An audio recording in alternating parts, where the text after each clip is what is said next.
ప్రభునామానికి మహిమ కలుగును గాక.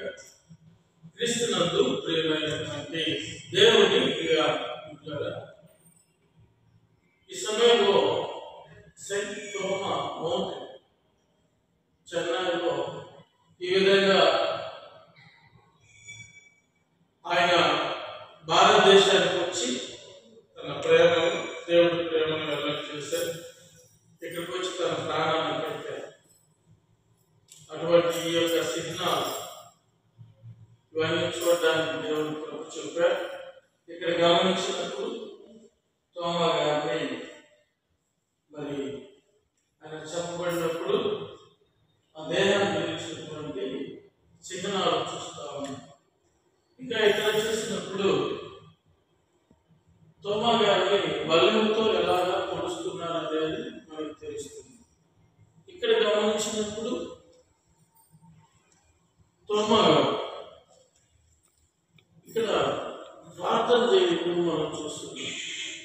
చాలా అద్భుతమైన విషయాలు ఈ బైబిల్లో మాత్రమే మనం చూస్తాము. నిజానికి అపోస్తలుడైన తోమా భారతదేశం నుంచి ఆయన ఇక్కడ మొదట సువార్తను ప్రకటించారు. అంతేకాకుండా ఈ భారతదేశంలో యేసుక్రీస్తు ప్రభువు యొక్క సేవను ఆయన ప్రారంభించారు. దీన్ని బట్టి చూస్తే భారతదేశాన్ని యేసుక్రీస్తు ప్రభువు ఎంతగా ప్రేమిస్తున్నారో, అన్ని మతాలు కలిగినటువంటి దేశము, విభిన్న సంస్కృతులు కలిగినటువంటి, ఏకత్వంలో భిన్నత్వం కలిగినటువంటి భారతదేశాన్ని యేసు ప్రభువు ఎంతో ప్రేమించారు.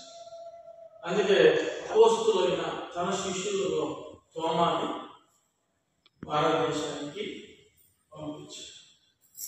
ఒక భారతదేశానికి కాదు కానీ ఆయన ప్రపంచాన్ని కూడా ప్రేమిస్తున్నారు. అందుకే తోమాను పంపించే విధానాన్ని బట్టి భారతీయులుగా మన ఎంతగా గర్వించారు, సంతోషించారు. తనతో ఉన్నటువంటి శిష్యులైన తోమాను మన దగ్గరికి పంపించారు. అలాగే భారతదేశం అంతా కూడా యేసు ప్రభు సొంతం అవ్వాలి, నశించిపోతున్న ప్రజలందరూ కూడా యేసు ప్రభు దేవుడిని అంగీకరించినట్లుగా మనందరం కూడా ప్రార్థించాలి. ఈ రీతిగా నేను, నా కుటుంబం, అలాగే మా సంఘం, సార్వత్రిక కడమూర సంఘం కలిసి వచ్చి తోమా గారు భారతదేశంలో చేసినటువంటి పరిచర్యను జ్ఞాపకం చేసుకుంటున్నాను. దేవుని స్తోత్రం, ప్రభునామానికి మహిమ కలుగును గాక. దేవుని స్తోత్రాలు. అందరూ దేవుని స్తోత్రాలు.